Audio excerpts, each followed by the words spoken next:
This is at least a new one. This is at least fresh and different than some of the stuff that we usually see.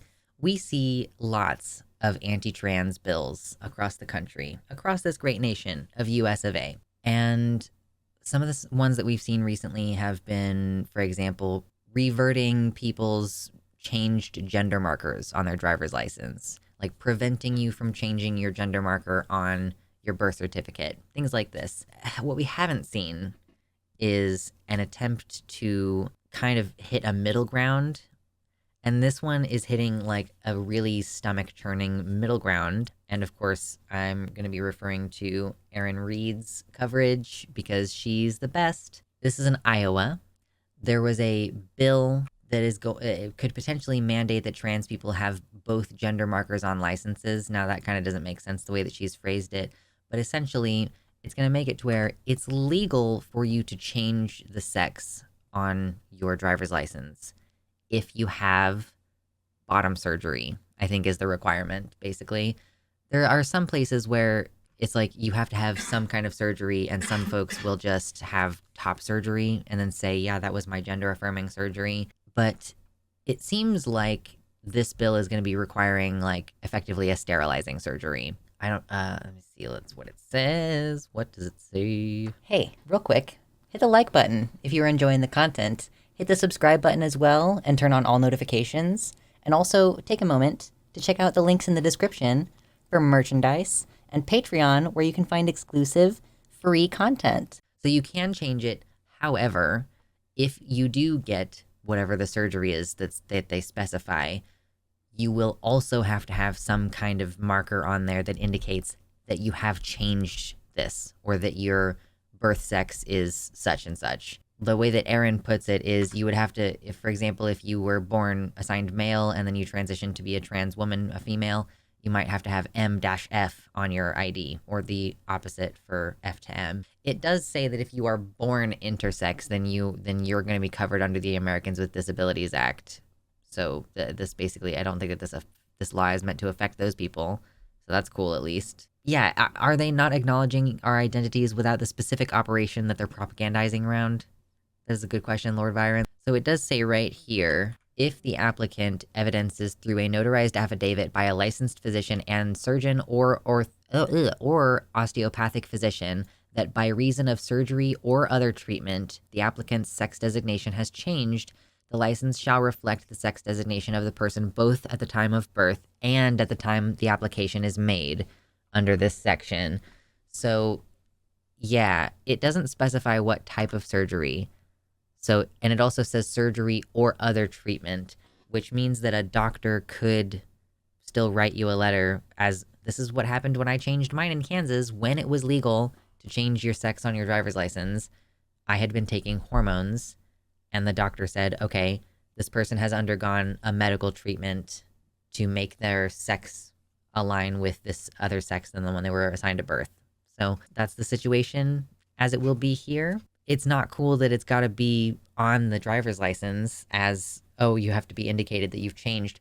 This is one of those kind of spooky on the way to genocide things. It's like the Star of David, and it's like the pink triangle. Like, there are things that are placed upon you by the government, basically, that are making sure you can be identified as the thing that you are. So it's really a concern when an increasingly right-wing government wants a marginalized group to be readily identifiable by making them carry a form of identification that marks them as part of that minority. As a Jew, this is alarming. Yeah, thank you. And I think another part of this bill also changes legal recognition. It's like you can change what it says on your ID insofar as you can basically declare that you're trans on your ID, but that for the purposes of most laws, they're defining like the terms woman and girl refer to females, man and boy refers to males,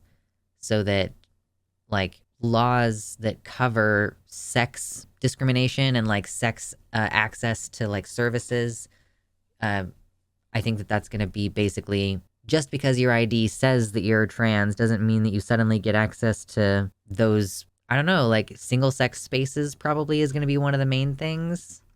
I don't know if Iowa specifically has passed any bathroom bills specifically. Under the bill, any state law, policy, or program that prohibits discrimination on the basis of sex shall be construed to forbid unfair treatment of females or males in relation to similarly situated members of the opposite sex. So it's basically saying, yeah, we're allowed to pass laws declaring that, you know, we can treat these two groups differently, and it totally is not separate but equal bad version. It's separate but equal good version is basically what they're gonna claim. Like they say earlier up in the bill that acknowledging that males and females are different is not a statement on whether they're equal. Like the term equal does not mean same or identical.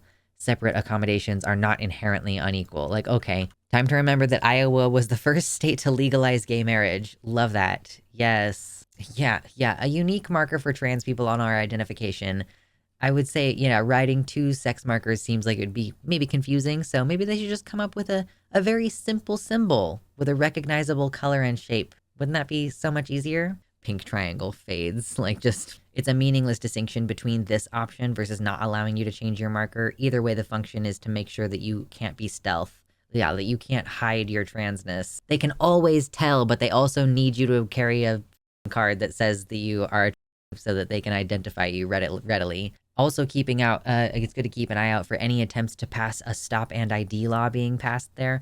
Right, they did one in Arizona, I think, a number of years ago, where it was basically if a cop sees you and suspects that you might be an illegal immigrant, then they can just stop you and you are required to show your ID, just as a matter of them racially profiling you, basically. Like, we're legalizing racial profiling from the police. Who cares on a driver's license, honestly?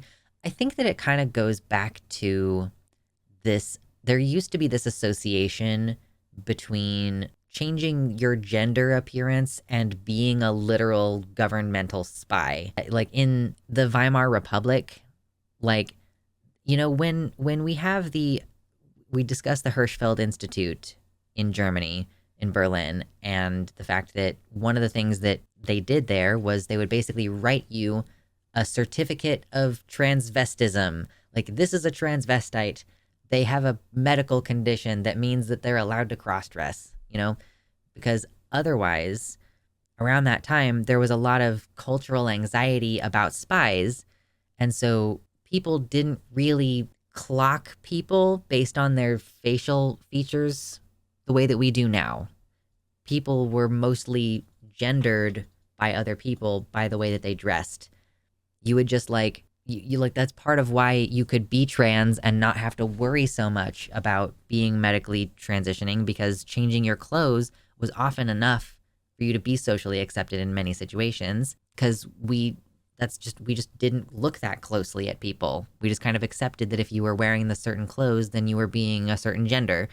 And yeah, so there's this association from back then in like Weimar Germany before the World War II shit started. And I think that carries through to this day, this sensation that like you need to have the sex marker on your driver's license or the gender marker or whatever, because I don't know, I guess you could dramatically put on a lot of makeup and a wig and change the way that you look and then get away with being a totally different person. Like, I don't know. I don't really understand what the anxiety is, frankly. I, for one, totally trust the party in control of 9 of the top 10 child marriage states in their quest to root out.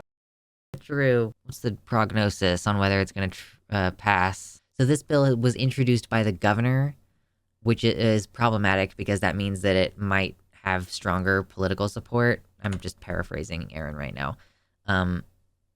So it's considered by the governor to be a policy priority. I don't know what the Congress is like in Iowa, but I would bet that if it has governor's support, it's probably going to have more support in Congress. So we'll see if it passes. And then, of course, if it passes, we'll see if it gets appealed. And all these different cases are going to end up, some of them are going to end up at the Supreme Court anyway. And we'll see what happens at the Supreme Court. Hi, thank you so much to all of my patrons, especially Tiago Nascimento, Mersh Rolvag, Amanda B., Michelle Frateroli, Michelle Winter, Wellington Marcus, Danielle McDonald, DZXN, Suzanne Maynard, Spooky Heather Sylvia, Jamie Jam, Pasnell Infinity, Nova, Elizabeth Bartell, Sojo, Sarah A., Hathiet, Kevin Young, Celeste, Desi Quiche, Liam Hodgson, Mr. Atheist, and Ella V. Nobody.